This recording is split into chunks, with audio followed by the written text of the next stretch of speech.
Yeah, that was the worst and hardest day of my life.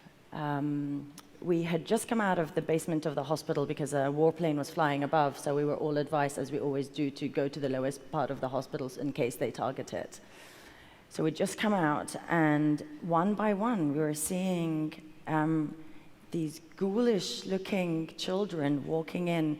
You know that really infamous Vietnam photo of the girl coming from the napalm bomb coming like this?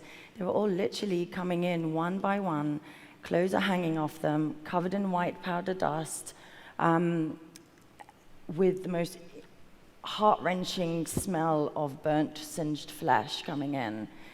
And I remember just looking, and I felt like I'd been moved or transported to a Hollywood horror show or a horror scene.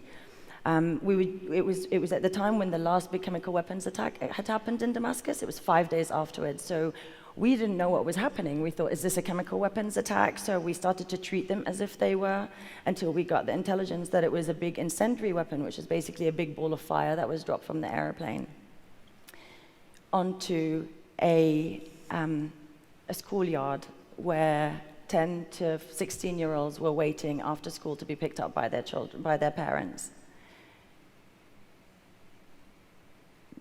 There's one boy who sticks in my mind, and he's etched into my mind. He walks in, and he is so burnt, he looks like a tree bark. I've never, ever seen anything like it before.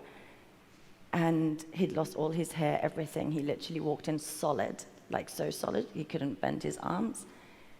And I was so stunned. The only thing I could think to say was, "How are you?" I didn't know what else to say. I'd never seen anything like that before. And he went, "I'm okay," because he was all completely burnt on the inside. And I remember knowing, you know, my mass casualty training, we know that these patients, they're gonna die. Like there's no hope in trying to treat them. But I knew that the way he would die would be to suffocate.